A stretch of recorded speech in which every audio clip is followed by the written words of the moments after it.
बड़े सफेद पोस्ट को अंदर करके दिखाएं, तब हम माने की जांच सही चले। नौकरियों की जो बोली लगी है खुलेआम, इस बोलियों पर अगर आज लगाम नहीं लगी तो हम सरकार को चेताना चाहते हैं कि हम अपना वर्तमान दांव पर लगाने को ठान बैठे हैं, और इसके लिए अगर हमें इनकी जड़ें उखाड़नी पड़े तो हम इनकी जड़ें उखाड़ने से पीछे नहीं हटेंगे। विधानसभा में तो सारे सफेद पोस्ट हैं, जिन्होंने गलती की है, जिन्होंने भ्रष्टाचार किया है, उन पर सीबीआई कार्रवाई हो।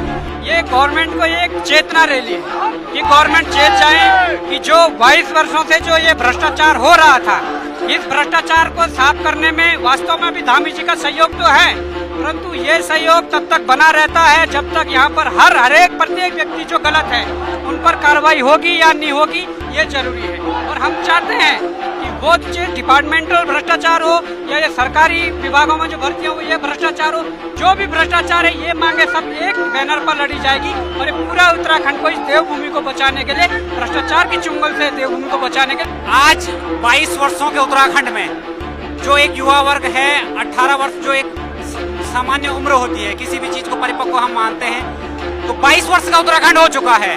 और जिस तरीके से यहाँ पर हाकम और उनके हाकिमों ने एक एक बच्चे की लगभग 9 लाख से ऊपर पंजीकृत बेरोजगारों की जो भविष्य के साथ खिलवाड़ किया है, उनके नौकरियों की जो बोली लगी है खुलेआम, इस बोलियों पर अगर आज लगाम नहीं लगी तो हम सरकार को चेताना चाहते हैं कि हम अपना वर्तमान दांव पर लगाने को ठान बैठे हैं, और इसके लिए अगर हमें इनकी जड़ें उखाड़नी पड़े तो हम इनकी जड़ें उखाड़ने से पीछे नहीं हटेंगे। और ये आंदोलन सिर्फ परेड ग्राउंड तक नहीं, पूरे उत्तराखंड में एक जन आंदोलन बनेगा। और बॉबी भाई को हम कंधे से कंधा मिलाकर खड़े हैं, पूरा उत्तराखंड आज बॉबी है। और उत्तराखंड एक बात संदेश बिल्कुल साफ है, बिना सीबीआई के नहीं मानेंगे। देखिए, अगर सफेद पोस्ट अंदर नहीं होते हैं तो सीबीआई जांच जरूरी है। एसटीएफ किसी बड़े सफेद पोस्ट को अंदर करके दिखाएं, तब हम माने की जांच सही चले। विधानसभा में जिस तरह से अपने लोगों को लगाया गया है, बिल्कुल, विधानसभा में तो सारे सफेद पोस्ट हैं, जिन्होंने गलती की है, जिन्होंने भ्रष्टाचार किया है, उन पर सीबीआई कार्रवाई हो।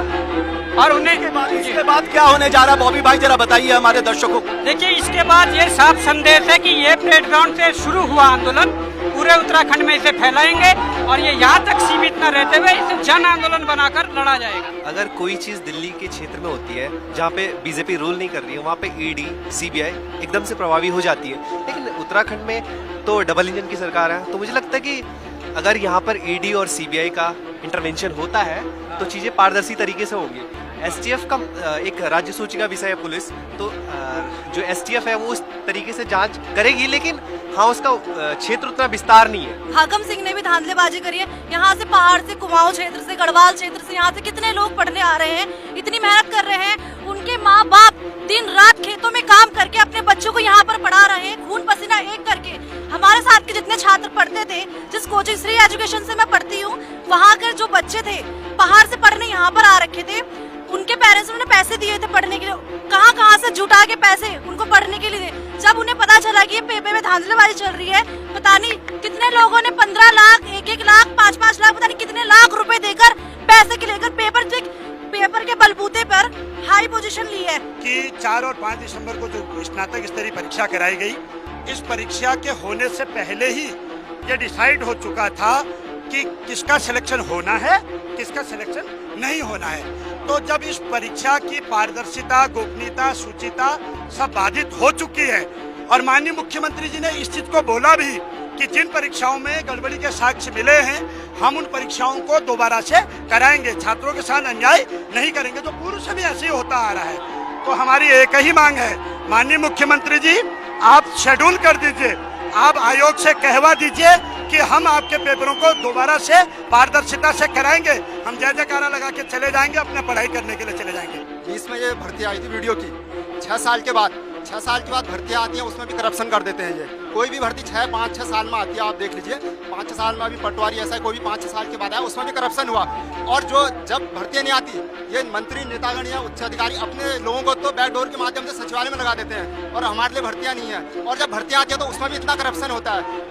यह वीडियो की भर्ती 2022 हो गया, 20 में आई है सर, 2 साल तो हो चुके हैं। तो मैं ये कहना चाहता हूँ, जब तक सीबीआई जांच नहीं होगी, और एसटीएफ ने 30-35 लोगों को अंदर डाला है सर, उससे नहीं चलेगा। जब तक उनको सजा नहीं होगी, तो अगर हम अभी इसकी चैलेंज तो उनको सजा दिलाने का सर। और जो लोग जिन लोगों ने पैसे दिए हैं, उनका नाम आना चाहिए।